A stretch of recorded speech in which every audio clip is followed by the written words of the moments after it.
Trenle burada hükümet nümayendeleri Türkiye'yi size anlattılar ki güya toplanada işlendirilirdi. Adana mevziye toplanada işlendirilmiyor.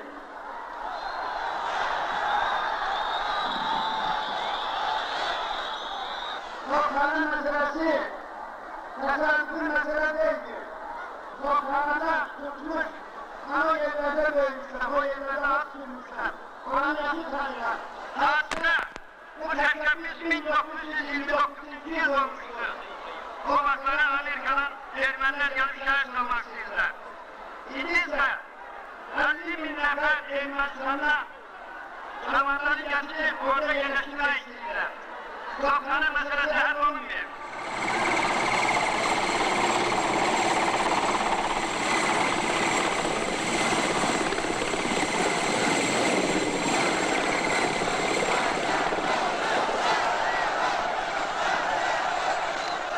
Ben yine bütün Azerbaycan halkının karşısında and içirəm, tike doğransam, derim soyulsa, and içirəm Nəsimi inadına, Səttarxan qeyrətinə, Köroğlu qeyrətinə, Babək qeyrətinə yolundan sönməyəcəm. Xahiş edirik, qoy o cemaat da burada iki başlı oyun oynayanlar çoxdur. Bu forma ziyalılarımız da var, alimlerimiz de var, şairlerimiz de var. Üzü yumuşaklıktan mən ölümə xalqın tarihi keçmir. Burada Səməd Qaraçətin bir dənə şeirini xatırlatmaq istəyirəm, bir misra. Deyir, dövrün yol ayrıcı her öz başını götürüp gedir. Dövrün yol ayrıcı şahın tacıdır. Gedib asılmağa iki ağaç var, çörək ağacıdır, dar ağacıdır. Çörək ağacından asılanlardan xahiş olunur. Geçsin çörəyin dalıda məşğul olsun. Xalqın mənəviyyatı ilə alver eləməsin. Bu günləri, bu meydanda dar ağacını qəbul edenler yığışmalıdır.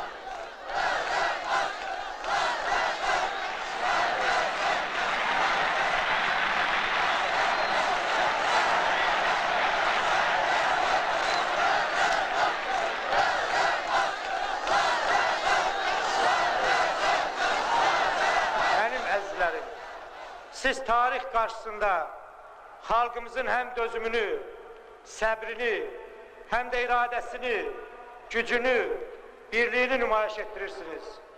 Bu birliği göz bebeği gibi korumak lazımdır. Araya nifak salmak, halkın bir hissesini başkasına karşı kaldırmak isteyenlere, her növ fitnekarlara yol vermeyin. Gücünüz yalnız birliktedir. Üzümü Azerbaycanımızın mert evladlarına, acılık ilan etmiş gençlere tuturam. Sizin igidliğiniz daima halkın yaddaşında yaşayacak. Ancak siz özünüzle yaşamalı, vətənimiz yolunda hele çok faydalı işler görmelisiniz. Hamımıza aziz olan Azerbaycan'a and verip, sizden acılığı dayandırmağı xahiş edirəm. Bundan yüksek and olabilmez. And verirəm size, müvəqqəti de olsa acılığı dayandırın. Tələblərimizin icra olunma müddəti insan bədəninin acılığa tab getirmək möhlətindən qat-qat uzundur. Siz ise mübarizəni devam ettirmək için sağ ve salamat olmalısınız. Bütün meydanda toplaşanları bir daha ürəkdən salamlayıram. Xalqımızın ağlına, gücünə, qeyrətinə, birliyinə inanıram. Bütün sınaqlardan başı uca, üzü ağ çıxacaq Azərbaycan xalqına eşq olsun.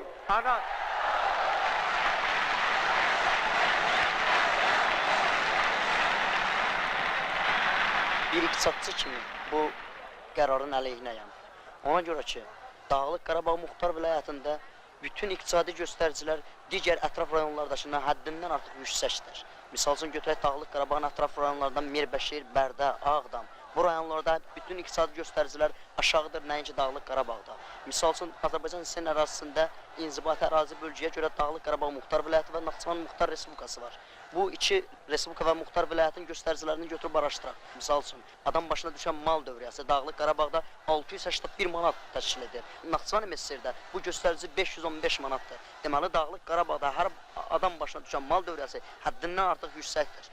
Bu il dövlət büdcəsindən Dağlıq Qarabağa ayrılan kapital qoyuluşu 430 milyon manat təşkil edir. Deməli, Dağlıq Qarabağda bu 430 milyon manat kapital qoyuluşu həm də əmək ehtiyatlarını tələb edir. Bəs indi gəlin baxaq, bu əmək ehtiyatları hardan alınır? Əmək ehtiyatları Dağlıq Qarabağa məlum olduğu ki, Ermənistandan gətirilir. Naxçıvan MSR istər əhalisinə görə, istərsə də ərazisinə görə Dağlıq Qarabağdan qat-qat böyükdür. Ancaq kapital qoyuluşu Dağlıq Qarabağda 430 milyon manattırsa, Naxçıvan MSR-də isə bu 2 dəfə aşağıdır.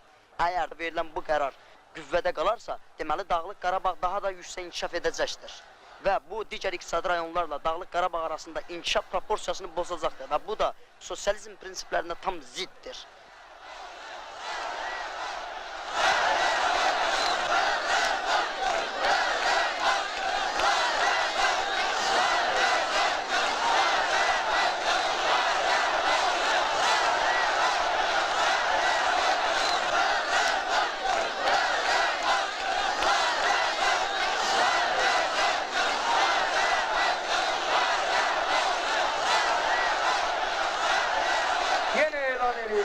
Hər yerdən çadırlar da gəlibdi, illərlə də olsa, aylarla da olsa Azərbaycan xalqının tələbləri yerinə yetirilməyincə burada qalacaq, bu meydanda qalacaq.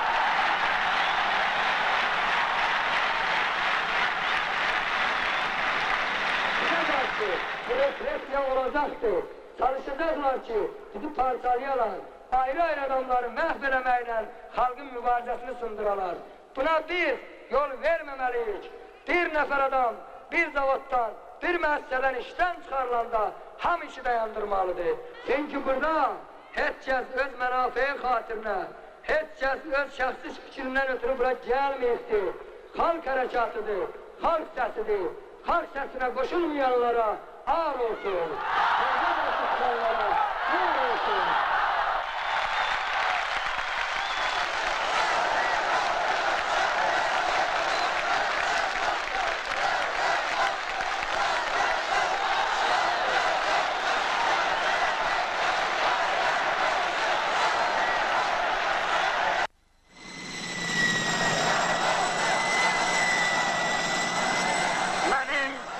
Qardaşlarım, bacılarım, oğlanlarım, bizim xalqın çox gözəl adət-ənənələri var. Onlar həmişə ağsaqqallara hörmət eləmişlər. Ona görə mən sizdən artıq dərəcədə xahiş edirəm ki, necə bir ağsaqqal kimi mənə diqqətlə qulaq asasınız. Sizin bu günləri burada giriş tutmağınız, sizin bu nümayişiniz bizim ulu işimizə, bizim böyük işimizə köməkdir. Bizim xalqın dirliyini nümayiş etdirir. Onu biləsiniz ki, sizin burada irəli sürdüyünüz bütün məsələlər hamısı ilə bizim rəhbərlik həm fikirdir, həm rəydir. Sizin tələbiniz, bizim məqsədimiz də elə sizin məqsədinizlə uyğun gəlir. Mən çox bir necə rəsmi olaraq qulaq asın. Mən rəsmi olaraq sizə nəzərinizə çatdırmaq istəyirəm ki, əgər burada irəli sürülən məsələlər öz həllini tapmasa, biz rəhbərlik özümüzü mənəvi hüququmuz yoxdur ki, gələcəkdə də bu respublikaya rəhbərlik eləyək.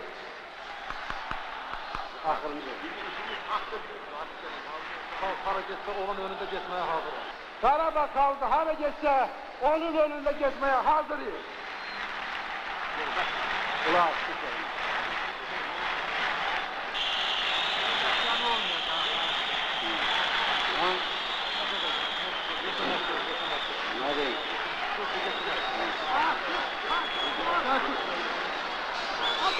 Bu çalı tavuğun içinde mani olur. Bu bizim içinde mani olur.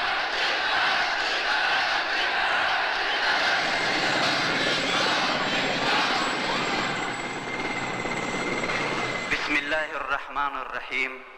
Elhamdülillahi Rabbil alemin.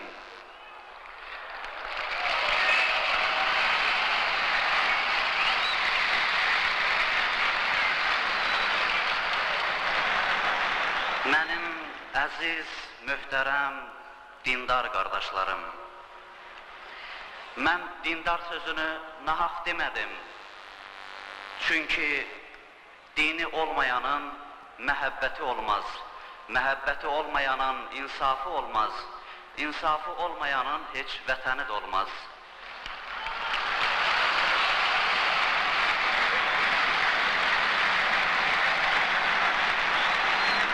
Bu bir həftə ərzində şəhərimizin baş meydanında toplaşmağımız əlbəttə böyük bir imanla bağlıdır. Bu iman vətənə bağlı imandır, torpağa bağlı, qeyrətə bağlı imandır. Milyonluq dindarlar adından, Azərbaycan xalqının inanan tərəfi adından sizə əmin edirəm ki, tələbləriniz haqlıdır. Bu, xalqımızın mətanətinə, onun həqiqi ləyaqətinə, onun qəhrəman keçmişinə ən gözəl dəlil və sübutdur. Allah Teala'dan arzu edirəm ki, sizin burada dayanan qədəmləriniz yorulmasın.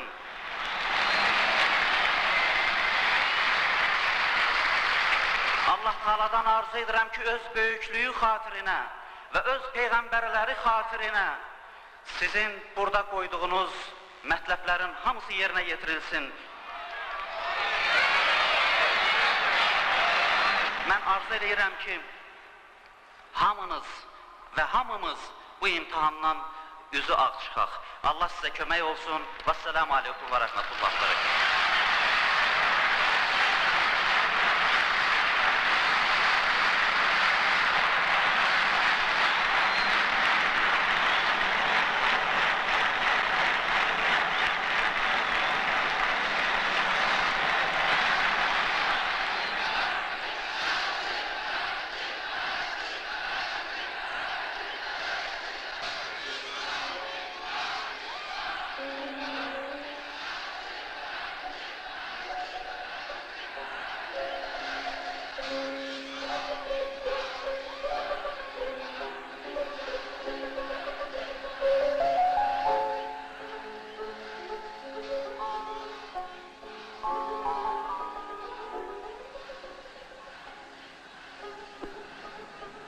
Heydər baba, ildırımlar şaxanda, seller sular şaqqıldıyıb axanda, qızlar ona sərf bağlayıb baxanda, salam olsun şövkətizə, elizə, mənim də bir adım gəlsin dilizə. Heydər baba, şeytan bizi azdırıb, muhabbeti ürəklərdən qazdırıb, qara günün sərnövüşdün yazdırıb, salıb xalqı bir-birinin canına, barışığı bələşdirib qanına. Göz yaşına baxan olsa qan axmaz, insan olan xəncər belinə taxmaz. Amma heyf kör tutduğun bırakmaz. Behiştimiz cehennem olmaktadır. Zilheccemiz muharrem olmaktadır. Heydər baba, kendin günü batanda, uşaqların şamın yeyip yatanda, ay buluttan çıkıp kaş göz atanda, bizden de bir sen onlara qıssadır, qıssamızda çoxlu qəm o qıssadır.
доказательство вашего успеха, потому что самая красивая девушка в Европе, это, по-моему, приятно всем нам.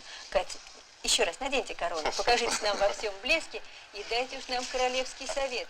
Как быть красивой? Какой главный секрет? Вы знаете, я не могу, к сожалению, дать такого секрета. Я считаю, что у нас все женщины красивые.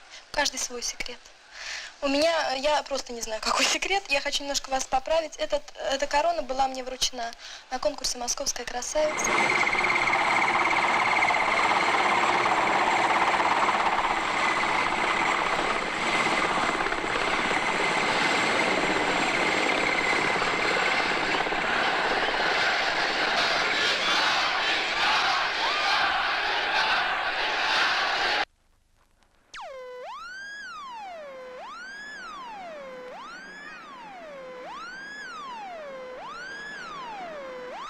Allah hardan geldi sen? Yere bakalım.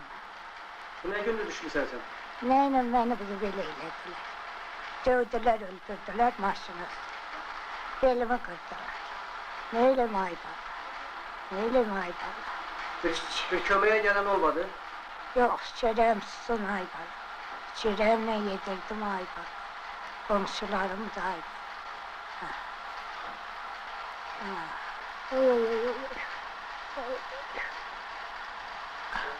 Oy oy oy oy. Allah'ım alayım ay baba. Ha.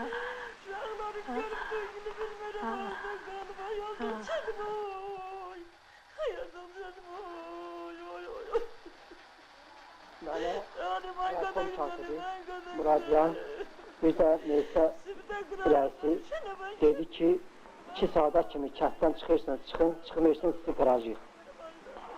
Avtobus veririk, dolun gedin.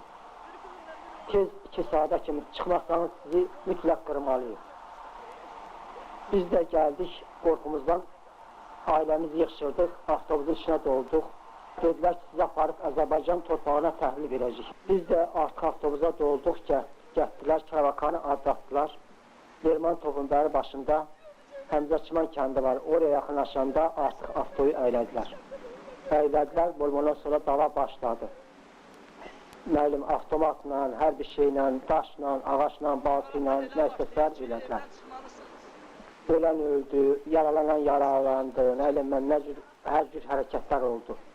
Yəni, yalnız təkcə mənim özümü avtodan sürdülər, sağdılar. Dedilər ki, səni zor balayana qurban kəsəcək. Aslında benzinimiz kurtardı. Orada bir sefer bütün bandalar yaxaladı, başladı, yapışdım Melisa'dan dedim kurban olum, hiç olmazsa koyma. Kız uşağı ve mən illəri daha tıqaların içine ki, sizin hamınız gərək ələ salırlar.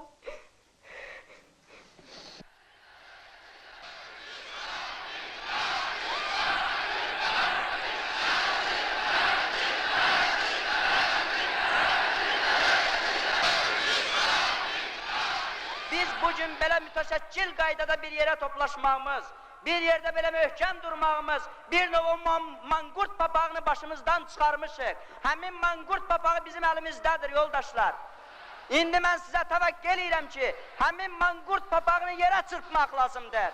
Mən sizə bir daha onu demək istəyirəm ki, biz artıq 9-10 gündür ki, azlıq eləyirik. Ancaq indiyə qədər bizim hökumət başçılarından hələ bir dəfə də olsun maraqlanmamışdır ki, biz nə vəziyyətdəyik, bizim tələblərimiz nədir? Gündə, hər gün gün aşırı öz xəbərlərində xaricdə olan məlumatları yalan da olsa, doğru da olsa xəbər verir. Ancaq öz daxilində həqiqət istəyən, öz torpağını istəyən, azadlıq istəyən, qəfəsdə çırpınan bir bülbülün, bəli o bülbülün istəyinə fikir vermir. Bəsdir əsarət altında olduğumuz, bəsdir onun bunun dediğiyle oturduğumuz, bəsdir milli gəlirimizin 3%'ni xərcləyib 97%'ni verməyimiz. Bəsdir yoldaşlar, ayağa qalxın. Mən bir şey hatırlatmaq istəyirəm ki, vaxtilə bizim öz torpaqlarımız 2.700.000 kvadrat kilometr olub. İndi isə cəmi cümlətən 86.000 kvadrat kilometr. Bu torpaqları da parçalamaq istəyirlər. Biz artıq dözə bilmirik, heç kəs bizi eşitmir, Bakı yalan deyir, Moskva yalan deyir.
Türk kimi geçmişiz. Azerbaycan Türkleri. 1828'de 1918 yılında Azerbaycan'ın Respublikası yaratılanda Mustafa Partisi galebe çalanda. O zaman olmuştur Azerbaycan Türkleri. 1918 yılında 1936 yılında genellikle olmuştur Azerbaycan Türkleri. Yanımızda sağda Lenin, Erman ve Böldüğün Dergam'da yazır ki Sovyet Türk'ü Türk'ü. Düğünlerimizin, Türklüğümüzü tanıp bizim cami gibi ormanlarımıza, müşrik gibi ormanlarımıza, Ahmet Şabat gibi bizim büyük şairlere hakiki Süleyman Mekkeme'ye dökülürse. Ona göre de ben size haberden vereceğim ki Azerbaycan halkı tarih boyu 11 grup gönül arası intilikler satmıştır. Azerbaycan'ın derdi bir olayı çoktur ki bizim adımız özümüze kaytanılmalıdır. Familiyamız, Ali o yerleri, o yepkiler altında. Zorlu geçmeliyiz.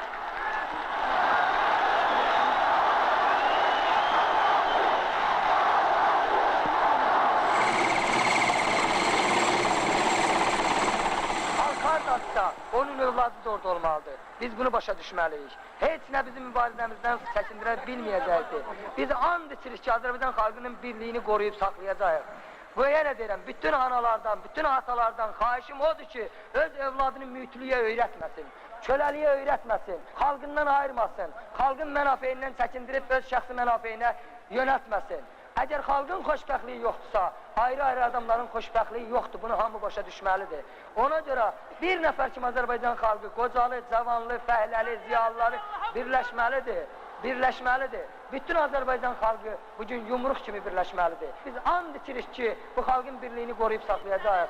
Bura Azərbaycanın azadlıq meydanıdır, milli hüquqlarımızın müdafiə meydanıdır. Bütün Azərbaycan xalqı bir nəfər kimi bugün ayaq üstədir. Qoy müəyyən o şayələrə cəmaatımız uymasın, xalqımız uymasın, nələrə uymayaq. Yalnız xəyanətlə həmişə Azərbaycan xalqı məhv olubdur, məhv ediblər. Ona görə biz o xəyanət əlini kəsməliyik, rədd eləməliyik. Vicdanı olan ziyalı da, alim də, akademik də, fəhlə də, qoca da, qız da, gəlin də bugün bu meydandadır.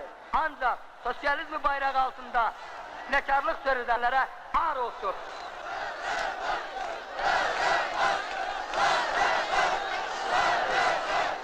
Bu 65 ildə mənim gözümün qabağında hər şey aydındır. Mən görmüşəm sinfi mübarizəni. Onda da bizim adamları çox təəssüf ki, bir-birinin üstünə salışdırıblar. Sinfi mübarizədə bizim respublikamız hamıdan çox ziyan çəkdi. Sonra gəlib kollektivləşmə məsələsi. Komsomolçu deyəndə ki, filan kəs, iki atı var, onun bir inəyi var, onun 1 hektar yeri var. Onlar kulaq verirlər və tuturdular, sürgün edirlər. Və biz də o barədə irəli düşmüşdük. 37-ci il əhvalatı, bütün statistika deyir ki, biz özümüzdən daha çox adam tutulmuşuq. Biz o barədə bəlkə də SSR-də birinci yerdir. Çünki bizdə istifadə edib bizi bir-birinin üstünə salmaq var. İstifadə edib bizdən o birisini məhv eləmək var. O birisinə qarşı qoymaq var.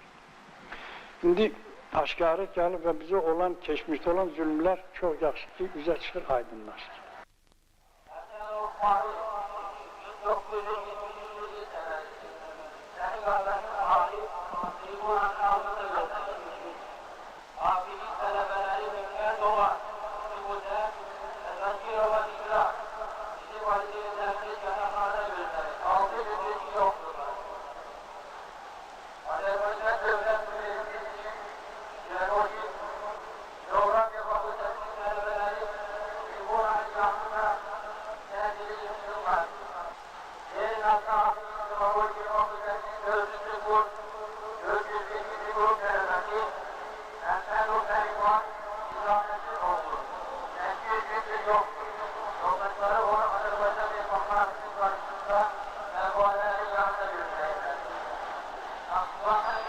Ermənilərin bu hərəkətlərinə etiraz əlaməti olaraq 1 milyon Azərbaycanlının Bakıda etiraz nümayişləri keçirmələri və Yerevanda nümayiş keçirən ermənilərin isə bu tələblərində israr etmələrindən sonra baş verən hadisələri yatışdırmaq üçün Bakı daxil Azərbaycanın bir neçə şəhəri və Ermənistanın paytaxtı Yerevanda həyata keçirilən gecələri küçələrə çıxmaq qadağanlığı davam edir.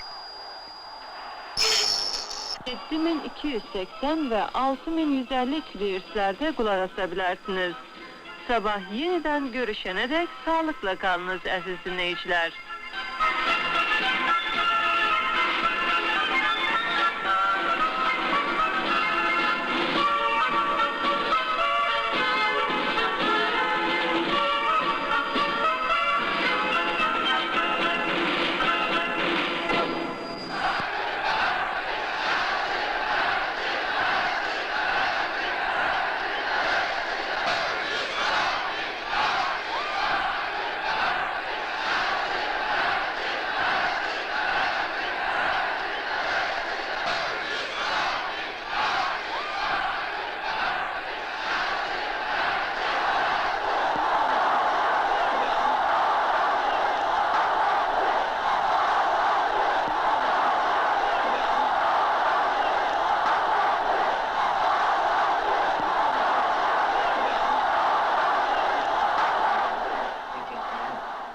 Leyli meydanına gedən, söhbətdə Leylimi yığılan cəmaatın arasında ağır vaxtlar qruplaşma hələ gəlibdir.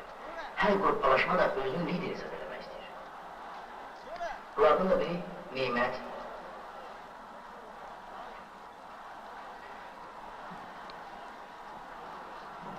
Neymət öz kiçik uğrundan, kişi uğrundan baş kəlləmə alıbdır. Onu şişirdib böyük bir uğur eləmək istəyir. Azərbaycanlı söhbətdir ki, bu bizim bu vaxtımızda Azərbaycanlı məhcəmə.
Azərbaycan xalqı bir nəfər ki məyər istədi.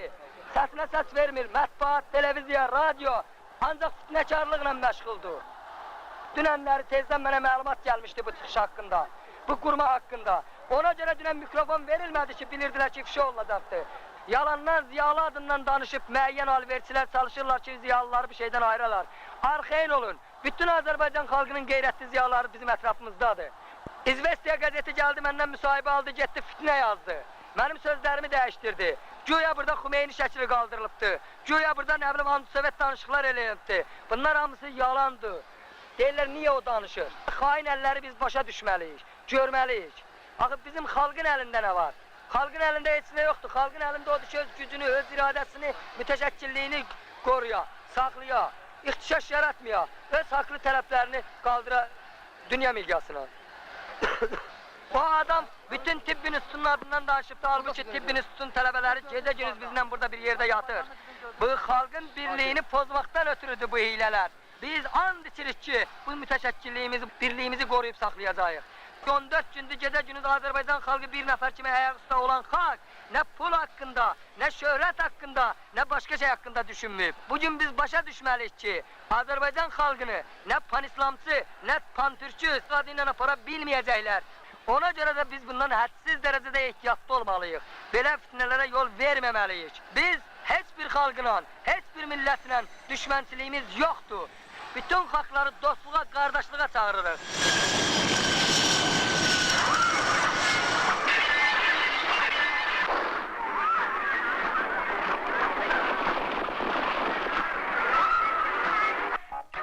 Любая революция в сексе, в музыке, в моде, пожалуйста. Любая революция, кроме социальной.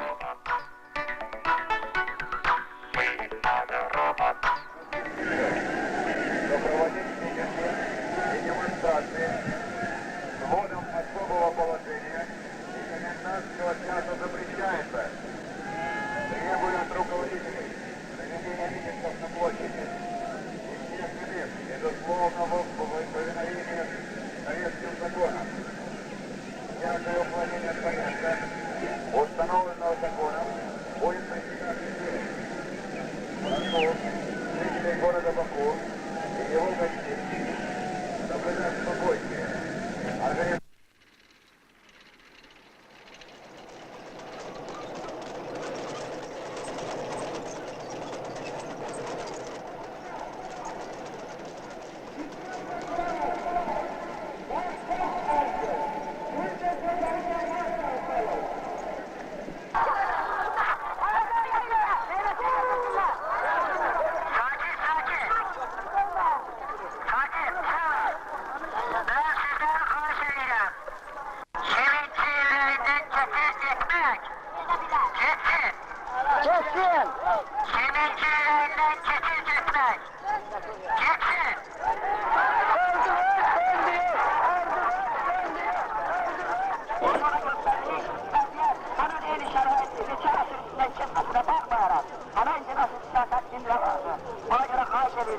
O Yunanların birliği içini, bizim Azerbaycan halkında öz birliği vardı.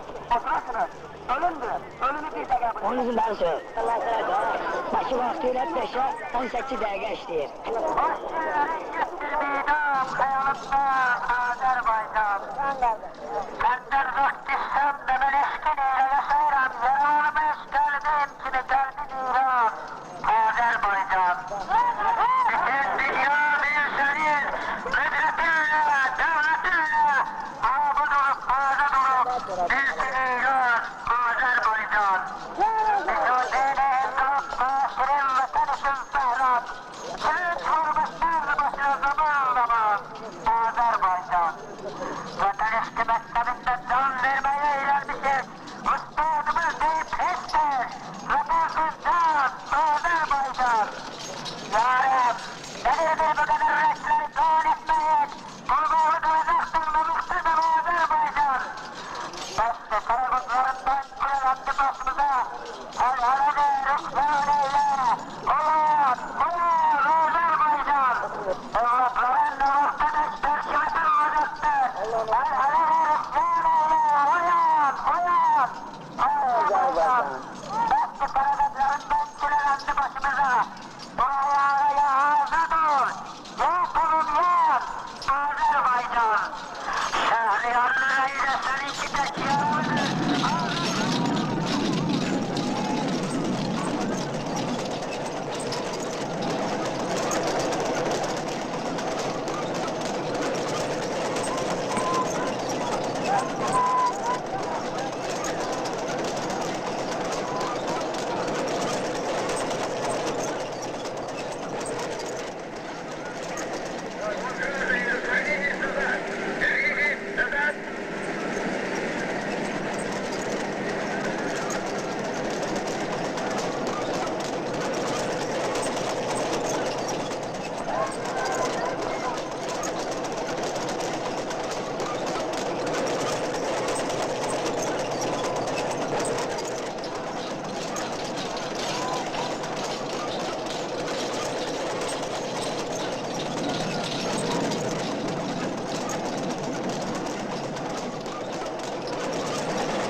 из Баку сообщают о разгоне большой демонстрации на центральной площади города. Демонстрация была разогнана вчера ночью с применением силы. О применении силы накануне предупредил военный комендант Баку генерал Тягунов.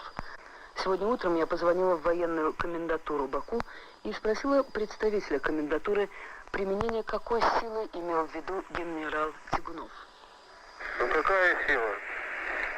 Сила убеждения, во-первых, а во-вторых, не такая сила, конечно, что там с применением оружия, такого не будет, конечно. Нам говорили, что вчера был митинг, который разогнали. Ну как разогнан? Просто попросили людей с площади, потому что было указание больше туда не выходить. На работу у всех. На работе к станкам, солдат в казарму. Официальный представитель Министерства иностранных дел Азербайджана на мой вопрос о том, что происходит сегодня в Баку, ответил. Обстановка остается напряженной. В отдельных местах собираются эти группы людей, а чувствуется напряжение по всему городу Баку. Военный комендант города предупредил, что будет применена сила, если будет нарушен нынешний запрет на демонстрации. Что он имел в виду? Какую силу?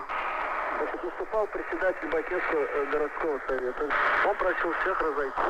После него выступал прокурор города. Тоже попросил, чтобы все разошлись. Но оттуда с площади никто не ушел. После этого было специальное подразделение, значит, без применения оружия разогнали демонстрантов. И жертв нет. А каким образом без применения оружия были разогнаны демонстранты? Ну, я не знаю, каким путем, это уже чисто такие, это работа подразделений специальных. Но оружие не применялось, потому что это просто я сам слышал и сам знаю, без оружия. А можно ли говорить о целях и задачах? Какие сейчас цели и задачи? На митинги, которые проходили, вот на них, значит, основные перечисленные требования, которые они выдвигали, если хотите. Чтобы решение Верховного Совета от 18 июля, чтобы они выполнялись. Далее, значит, требование было то, чтобы Конституция Азербайджана и законы Азербайджана, чтобы действовали на территории МКО.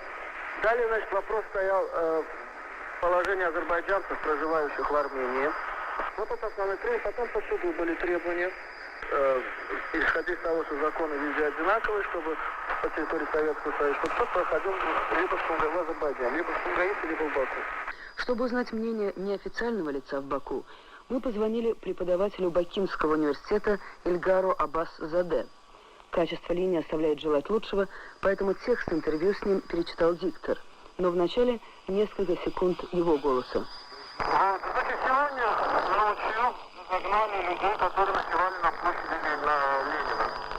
Значит, они этого предупредили, чтобы они покинули. Сегодня ночью разогнали людей, которые ночевали на площади Ленина. Их предупредили, чтобы они покинули площадь. К сожалению, они не поддались этим уговорам, и вот ночью их разогнали. Официально передают, что смертельных случаев не было. Но какие-то люди, видимо, оказали сопротивление солдатам. У нас в Азербайджане по телевидению передавали, что есть раненые, и некоторые люди арестованы до выяснения их личности. Эльгар Аббас-Заде объяснил, что народ взволнован прежде всего о заходивших утром слухов о том, что было много убитых. Он подчеркнул, что демонстрация на площади Ленина была совершенно мирной. Еще до ее разгона была проведена проверка. По его словам, и ни у кого из демонстрантов не было найдено оружие. Он пояснил. Азербайджанский народ просто требовал восстановления своих прав. Все ваши голоса, там, BBC, Голос Америки, Свободная Европа, все время твердят, что здесь якобы терроризируют армян.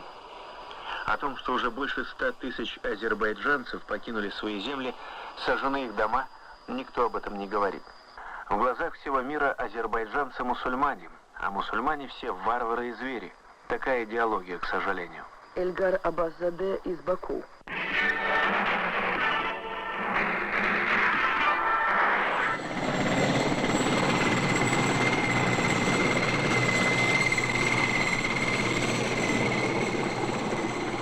Bir çıkaydım Damgayanın taşına, bir bakaydım geçmişine, yaşına, bir göreydim neler gelmiş başına.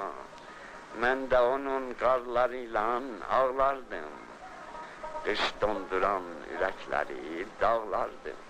Eyder Baba gayret kanun kaynarken, kara kuşlar senden kopup kalkarken, o sıldırım daşlarla oynarken, kavzan benim himmetimi orada gör, oradan eğil kametimi darda gör.